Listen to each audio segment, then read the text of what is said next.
Olá, meus amigos, sejam muito bem-vindos a mais um vídeo. Hoje nós vamos falar sobre direito econômico e concorrencial. Claro, o direito que regula as mais diversas disciplinas do saber humano, ele também olha para as questões econômicas e concorrenciais e vai trazer aí a regulação necessária para se ter o máximo possível de equilíbrio, de homeostase na nossa sociedade. Fazendo um apanhado muito rápido sobre o conceito de direito econômico e o conceito de direito concorrencial, fundindo esses dois ramos do conhecimento humano em um único só, você pode dizer que direito econômico é o conjunto, é o estudo, perdoe, do conjunto das atividades humanas destinadas, né, à produção de riquezas, né, à produção de economia, enquanto que o direito concorrencial é o ramo do direito que vai tutelar, né, como essas relações se darão de maneira a proteger e evitar abuso de poder, ok? As duas palavras que são chaves para o direito concorrencial, você pode dizer que é a prevenção e repressão, né, a infrações contra a ordem econômica, tá bom? Bem, como consequência inevitável do direito concorrencial, econômico concorrencial, você tem o quê? A adequada livre concorrência, proteção do consumidor e função social do contrato, como três grandes elementos que vão ser figurantes do produto do direito concorrencial, da consequência do direito concorrencial, tá ok? E é importante lembrar do que? Como é feito, então, o sistema brasileiro da concorrência, né? Quando a gente olha para a economia, para a concorrência e olha que o direito vai proteger, vai tutelar esse tema, como é que funciona isso? Em sede administrativa, você tem a Secretaria de Acompanhamento e em sede jurídica, você tem o CAD. São órgãos responsáveis por fazer a sua parte administrativamente e juridicamente para garantir que o direito concorrencial continue a produzir os efeitos desejados no ambiente brasileiro, ok? É inevitável nós olharmos para o aspecto histórico e entendermos no espaço e tempo a evolução do homem para hoje observarmos o porquê de muitas razões as quais nós vivemos aqui no Brasil. Se você observar que hoje nós somos um país capitalista, você vai ter que estudar, inevitavelmente, Adam Smith. Se você olha para os direitos trabalhistas e a proteção da hipossuficiência, você tem que conhecer os trabalhos do ilustríssimo Karl Marx. É inevitável olhar nas duas esferas, né? De um lado Adam Smith e do outro Karl Marx, é indispensável nesse aspecto de historicidade para nós entendermos como é que a nossa Constituição mescla a ideia desses dois grandes filósofos e traz para o nosso ordenamento jurídico a tutela que você vai encontrar na Constituição como livre iniciativa e também o trabalho, ok? Na verdade, já no primeiro artigo da Constituição, como princípio fundamental, você vai encontrar a livre iniciativa e o trabalho, no inciso 4º do artigo 1º da Constituição. Mas, o que significa isso? Né? O que é a questão da livre iniciativa e do trabalho? Muito bem, vamos pensar o seguinte. No século XVIII surge um pensador lá na Europa, o Brasil, querendo ou não, ele é um espelho da Europa, não tem como dizer que não, porque nós temos muitas características europeias do nosso direito, características do direito romano, enfim. E aí lá na Europa, no século XVIII, surge um pensador chamado Adam Smith.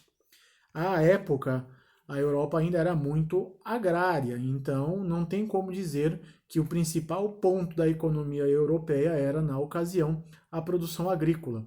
E aí, este pensador, Adam Smith, olha para essa produção e começa a desenvolver a sua linha de raciocínio, a linha do seu pensamento, onde ele entende o seguinte: bom, o Estado ele é um grande,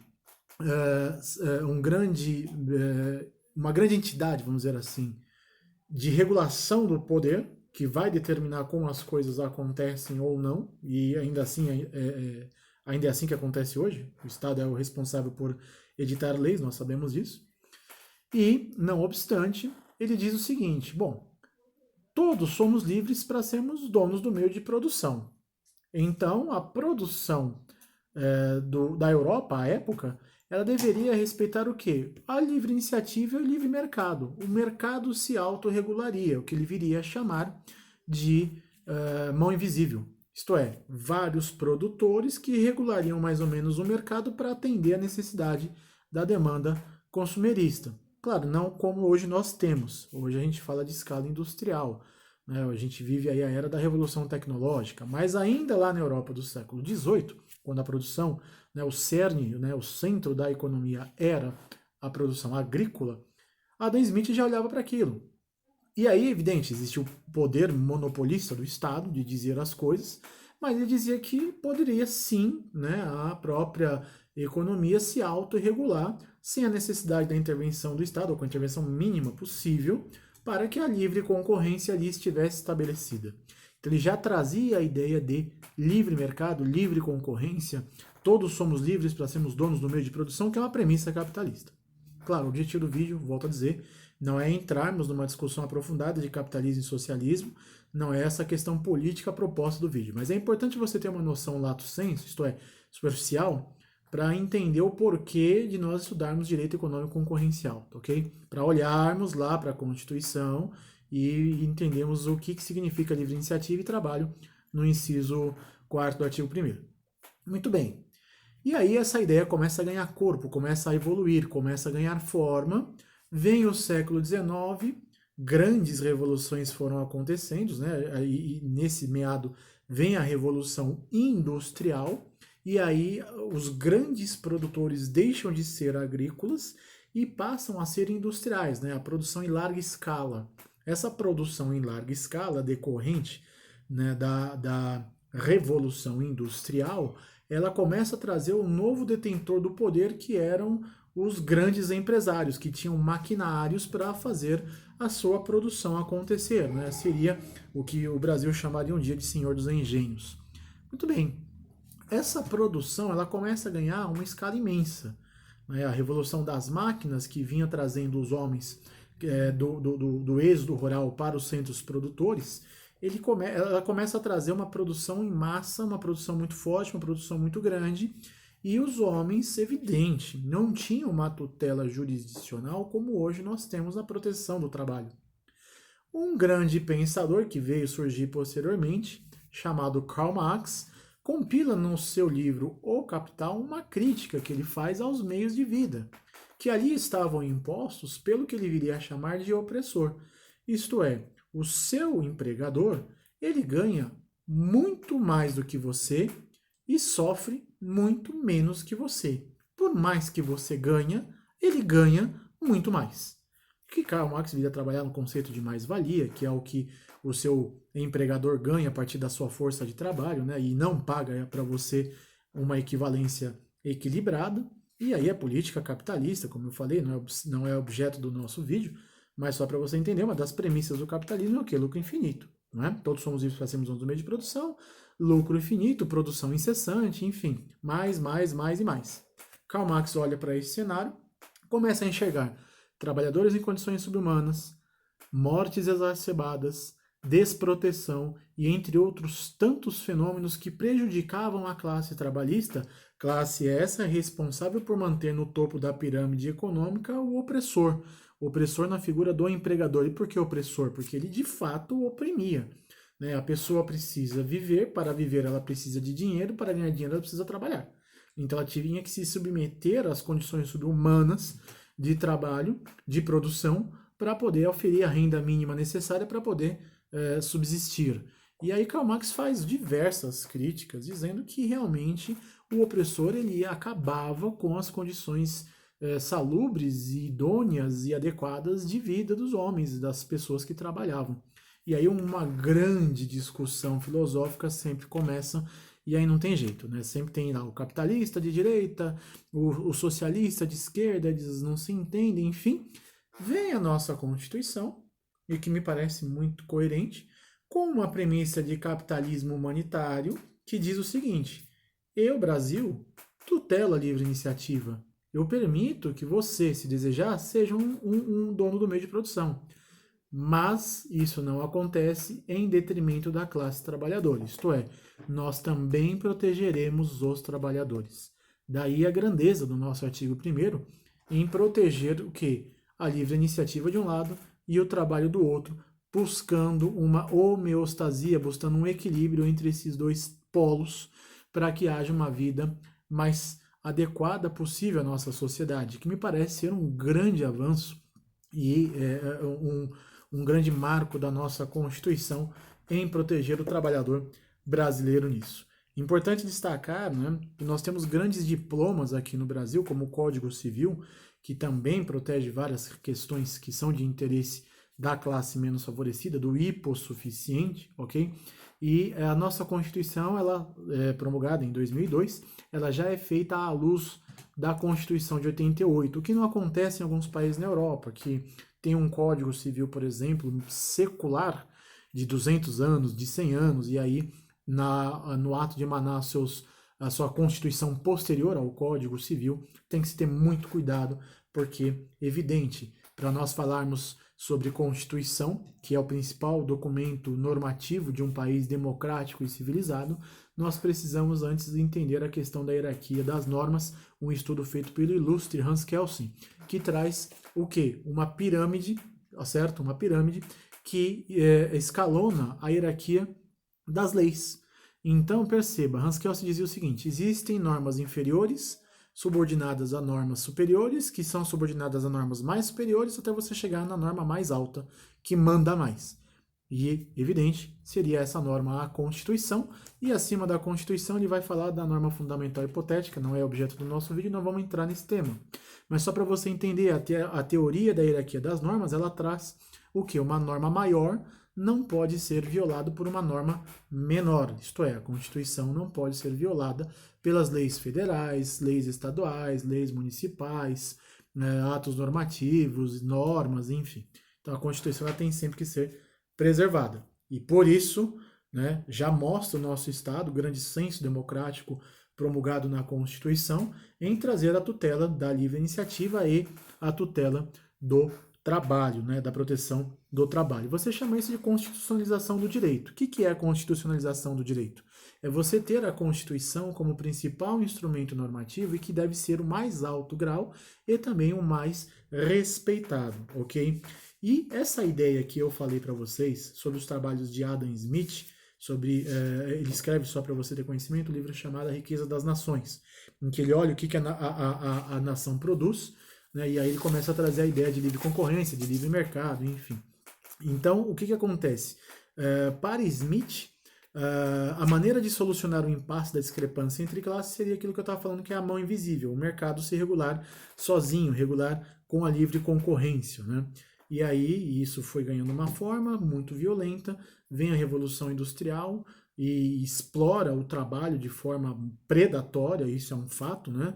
Basta você ler os dados estatísticos de acidentes do trabalho que você vai chegar a essa conclusão. E Marx vem e combate essa ideia de que o trabalhador tem que ser protegido, ele tem que ter melhores condições de vida, ele tem que ter também direito ao enriquecimento, afinal de contas ele é o responsável por manter o topo da pirâmide econômica lá no alto. Então é justo que ele também receba a cota que lhe parte, né? E aí essas discussões filosóficas vão ganhando violenta força nas mãos dos grandes detentores do poder, mas felizmente, um ditado muito bom, que certa feita eu ouvi um professor dizer: não existe ditadura que resista à expansão da consciência. Também parece muito coerente, né, a nossa Constituição, ela amparar esses dois lados de maneira a buscar um equilíbrio.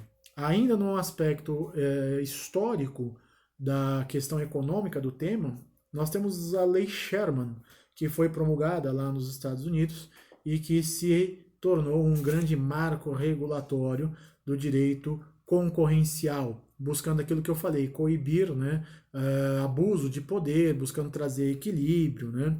Ela vem trazer justamente essa ideia que hoje nós temos de um adequado mercado onde todos podemos ser donos do meio de produção, mas não de forma predatória. Nós temos que ter regras que tragam para nós uma limitação de maneira a não invadir a cerca do vizinho. Essa é a grande ideia, né? A nossa Constituição, ela também tem valores muito interessantes que permeiam esse tema, que é o fundamento do Estado Democrático de Direito, trabalho livre iniciativa, não obstante pluralismo político E como objetivo da nossa Constituição, isso vai estar lá no artigo 3º, inciso 1º, uma sociedade justa, fraterna e pluralista. Então, esses valores históricos que são trazidos para a nossa Constituição e que trazem um marco democrático muito relevante para a nossa história, de grandiosíssimo peso, né, vem ajudar a construir o direito econômico e concorrencial. A despeito dessa história da evolução do homem no tempo, né, um grande filósofo que nós também temos que citar, porque hoje a gente tem um Estado democrático, quando nós falamos isso ao ler o artigo 1º da Constituição, Estado Democrático de Direito, a gente tem que olhar para os trabalhos de Rousseau. Rousseau, um pensador, que diz o seguinte: ele olha para uma Europa ainda instituída pelo monopólio papal e monárquico e diz: o poder não emana de Deus, o poder tem que emanar do povo. Sai a figura de Deus, que os homens tinham naquela época, para entrar a figura da razão. Calma, muito cuidado, eu não estou falando de religião. O que eu preciso que você entenda é que, sob o álibi de que os reis tinham um poder divinal, secular, e que era hereditário, isso acaba ferindo, né, a ideia que nós temos hoje de representatividade, de democracia. Se hoje você vota, querendo ou não, você tem que votar, isso é um ganho democrático que deve ser tratado com todo respeito. Por que isso? Porque pensa, imagina você viver num estado em que você tem um soberano dizendo o que é o direito de acordo com o que ele acredita, de acordo com as convicções dele ou por mera influência religiosa. Nesse sentido, e a história já provou isso, nós temos uma mistura de poder centralizador, absolutista, que impede qualquer avanço social.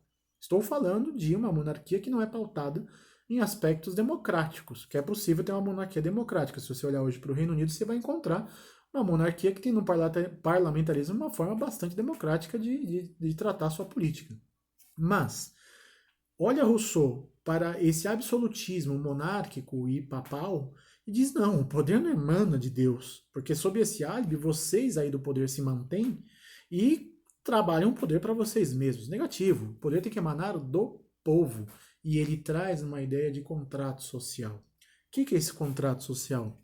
Todas as eleições, quando você vai lá votar, é importante você entender que você está votando para pessoas que vão representar os seus interesses no legislativo ou no executivo. Então, entenda primeiro o que é uma lei. A lei, ela é a expressão de vontade de um povo. E isso é um conceito teórico, né, evidente, de democracia. Então você escolhe alguém que vai fazer as leis para representar a vontade do povo. Quando você vota em alguém que vai lá para o legislativo, perceba que interessante é você olhar que ele vai construir, né, ajudar a construir projetos de leis, votações de leis, medidas provisórias e por aí vai.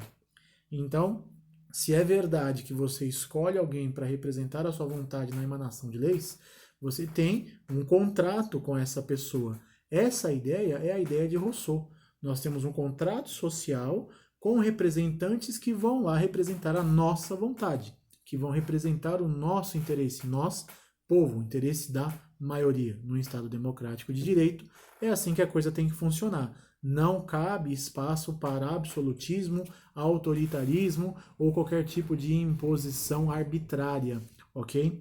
E aí, perceba que interessante, né? A nossa posição política olha para isso e a nossa Constituição vai proteger o trabalho à livre iniciativa, regras de proteção ao consumidor e do trabalhador, de maneira a buscar proteger os que estão em condições menos favoráveis.